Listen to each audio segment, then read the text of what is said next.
morning, good afternoon, good evening, depending on where you're receiving this transmission from. I want to bid you a fond welcome to the Unverified Nation. This is Joe Wayne, the Unverified Guy, the master of ceremonies for this information download. But first, I must warn you, your cognitive dissonance will kick in. You'll get irritated. You're going to get mad, okay? Let's be honest. You're going to get pissed off because you're going to hear stuff that you don't want to hear. So first, if you want to be here, if you want to be able to receive real truth, first you have to have eyes to see and ears to hear, meaning you have to want to see and hear the truth or the potential truth that this video encapsulates. Because if you don't want to see or hear the truth, if your cognitive dissonance has bound you up like a straitjacket, where all you want to hear or see or ingest is things that you already believe in, your confirmation bias. So go ahead and get rid of your confirmation bias associated with our dear leader, Donald John Trump. And let's do this. So, no, I did not commit clickbait whenever I titled this video. Like I said, you have to be able to see and hear that which you don't want to hear.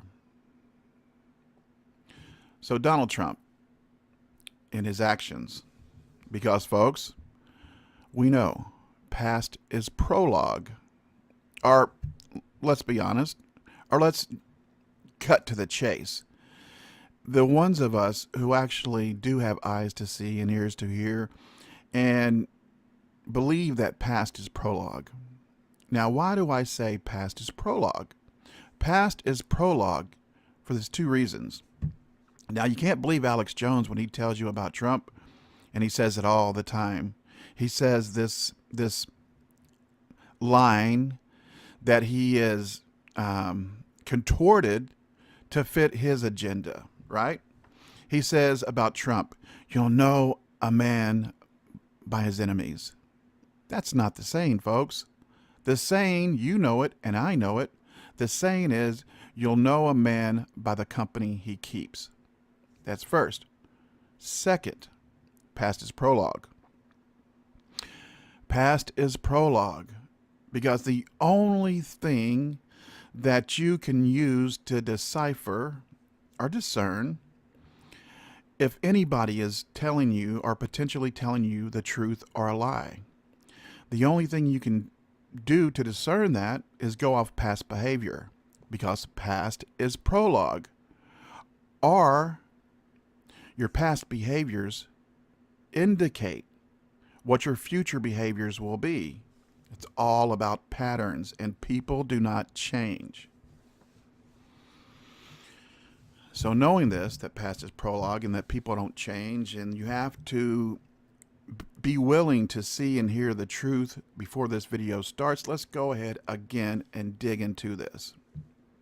And I'll tell you exactly why Donald Trump just told his base, no, you were never getting a wall. It was just political rhetoric to get you on my side. It was just me repeating what you told me you wanted, and it was just me repeating it and making you believe it. Okay? So first, we're going to go to the AP. Guess what? A few days ago, boy, he was bombastic, wasn't he? And this is Donald John Trump, our dear leader, was bombastic like he always is, right? He says, I am going to shut down the government if you don't give me $5 billion or however many $1 billion it takes to build that wall. Well, here's a story from today from the AP. Guess what? Surprise, surprise, surprise. He is equivocating once again. The same way that he did, folks, when we thought we were going to get the wall during that last deep state omnibus bill, where he gave the military almost $1 trillion. But we didn't get our wall. He gave Chuck Schumer $60 billion for a tunnel, to connect the District of Criminals with the criminals in New York City, right? So they got their 60 millions for their criminal tunnel from one crime locale, from one deep state locale to another deep state locale. Okay, so they got their 60 billion. We got no wall. The military got their almost $1 trillion. We still got no wall. And now he has threatened again, just like he did. Remember, he threatened not to sign the omnibus if there wasn't funding for the wall in there? They laughed at him. As well they should, because it was a joke, folks. They knew it because they're on the inside. You and I are not, so of course we bought it hook, line, and sinker. So we got palm-fisted again by the deep state and Trump during the last omnibus, and now he's threatening to shut down the government. Oh, wait a minute. Not so much, because today he has receded that threat as he is softening his speech or his stance on the wall. President Trump, direct from the AP, President Trump appeared Tuesday to back off his demand for $5 billion to build the border wall, signaling for the first time that he might be open to a deal that would avoid a partial government shutdown. Yeah, not doing my shocked face. So at the same time, folks, that they're denying him $5 billion again to just start the wall, well, the State Department on the same day is pledging $10 billion, double the amount for our wall, to develop Central America and southern Mexico. Not the United States, but southern Mexico and Central America. I mean, excuse me, but how many billions have we given the cartels and the elite in these failed states? Hundreds of billions over the last decade. So the State Department wants to go ahead and give them another $10 billion to the elite, to the cartel members, to Soros and the UN, so they can spread the caravan money around, so that we can have nonstop 24/7, 365 days out of the year caravan marches straight to and through our country. Make no bones about it. Well, Schumer, of course, laughing his balls off, says the White House needs congressional approval to reallocate money to the wall. He says they won't get it, and he's right. Okay? If they were going to get it, well, number one, he has every right and responsibility to take whatever money he needs to secure on national security basis. He has every right and responsibility, and in fact duty, to build that wall and take it from the military out of that $1 trillion that we just gave them. But of course, yeah, they need congressional approval, because we know, folks, and that's the way that Justice Roberts got away with saying that Obamacare was constitutional. Remember? What did he do? The central question during that whole debate, because during the run-up to the debate to the Supreme Court and on Obamacare, on that decision, they argued it as a penalty until they got to the Supreme Court. Then, of course, what do? They argued it as a tax. And, of course, we know that Congress has the right and responsibility, right? They're in control of the purse. They have control of all taxes and the allocation of taxes. And of course, Roberts did the only thing that he could do and said, yes, they are in control of the purse strings. That's in the Constitution.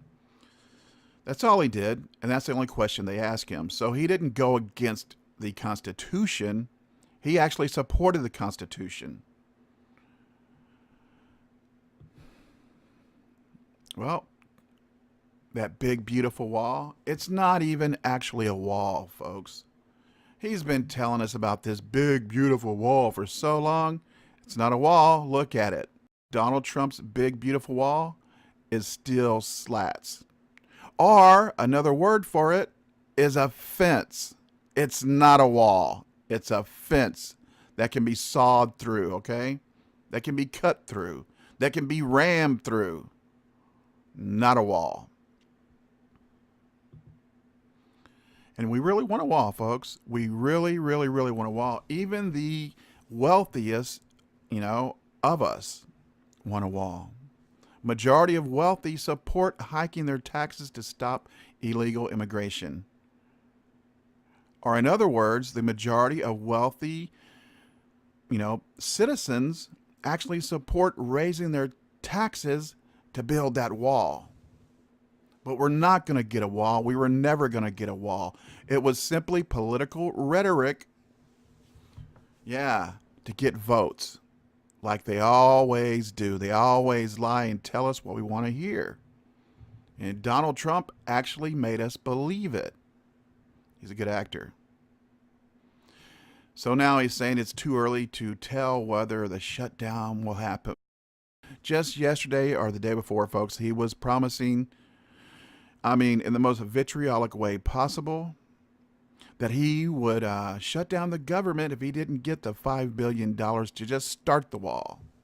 Again, another lie. But as he's telling us all these lies, he's heading to Davos to join with the rest of the bloodline, okay? Because that's what it is. Every world leader, just go check my video, The Mother of the New World Order, where I have a genealogy, where I show you the genealogy chart and go through it and show you where every world leader from Julius Caesar on down, well, actually after Julius Caesar, because Julius Caesar and his sister Julia Caesarius, the Caesar and Caesarius were nothing more than titles, okay?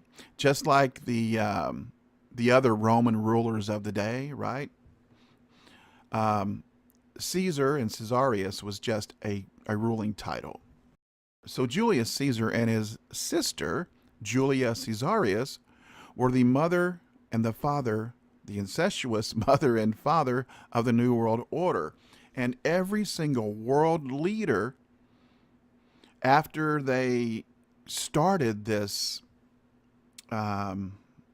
takeover, right, of the world in 52 BC, every single solitary world leader, everyone, including Donald Trump, they're all related. And they all have one common ancestor, and that's Julia Caesarius in 52 BC. So, of course, Donald Trump, as they all told us what we wanted to hear, and he was really believable. He's a good actor. And going down through the years, we find that every single one of them, had that same hope and change mantra, right, in their campaign slogans. Because it's all about hope and fear, right? That's how they control us. They control us via our emotions. Through hope that things are going to get better, or through fear that everyone's going to take away whatever we have, right? It's hope and fear, and has always been hope and fear. So let's just go through a few of the presidential campaign slogans. So in 1900, well, let's go ahead and start in 1896. In 1896, William McKinley said patriotism, protection, and prosperity, right? Sounds a lot like Make America Great Again. In 1900, again, William McKinley going off that hope, all right? And fear, a full dinner pail. That's what William McKinley was saying in 1900. Let's see, in 1928, Herbert Hoover, a chicken in every pot and a car in every garage. More of that hope. 1956, peace and prosperity. More of that fear that you're having your peace and prosperity, or more of the hope that you're going to get peace and prosperity. Richard Nixon in 1960, for the future. Gerald Ford in 1976, he's making us proud again. Sounds a lot like making America great again, right? At 76, Carter again, a leader for a change. Again, with that hopey, changey mantra, right? That the left likes to use. And the right, they like to use the fear mantra, right? Walter Mondale in 84, America needs a change. Ronald Reagan in 1984, it's morning in America again. Sounds a lot like Make America Great Again. Bill Clinton in 1992, putting people first. 1996, building a bridge to the 21st century. That's another one of Clinton's.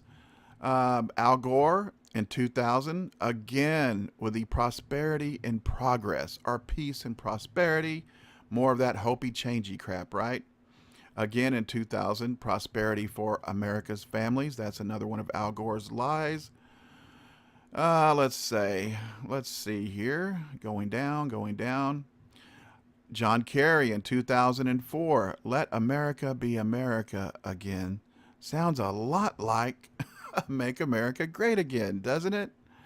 In 2008, of course, Big Ears Barry Obama with change we can believe in. 2008, change we need. 2008 again, hope. 2008 again, yes we can. 2012, forward. 2012 for Mitt Romney, believe in America. 2016, of course, make America great again. So there are just a few of the hopey, changey lies that we have been told throughout the years from all of the liars, every single one of the family members in the evil bloodline of Julius Caesar and his sister Julia Caesarius, the mother of the New World Order, and she started her dirty deeds in 52 BC. So with that being said, this has been another cognitive dissonance busting video, right? I hope you guys really have eyes to see and ears to hear, and just don't believe because you want to believe. Don't be Fox Mulder. I know you want to believe, but only believe that which you can believe. That based on past actions and past behaviors. That based on voting records. That based on, tangible things that they actually did or did not do. They use words as weapons, right? That's what they do. That's why they have to manipulate and change the meaning of words depending on whatever war they're in, whether it be a hot war with lead or an info war with binary bullets. Make no bones about it. Words are their weapons. Truth is their enemy. And a little aside, folks, in all of these campaign slogans that I went over with you from 1840 on through 2016, not one of them, not one single campaign slogan, not one single solitary presidential candidate ever had the words truth or honesty in their campaign slogans, right? Because that is the one thing that they don't want. Because that is the one thing that is like kryptonite to the political parasite class, folks. It's like kryptonite to the bloodline of Julius Caesar and Julia Caesarius. And why do they hate me, and why will I never be verified? Because, folks, I am truth incarnate. That's why they froze my bank accounts. That's the reason you're here. The reason you're here, folks, is because you're in the ghetto with me. The reason you found me is because you were looking for me. And with that being said, the truth does live here. Lies and distraction, political parasites, entitled elitists, mainstream media mouthpieces. They are our enemies, and they are the enemy of all humanity. Make no bones about that. So until we meet again for the next video, and the next video, and the next video, this is Joe Wayne, the Unverified Guy.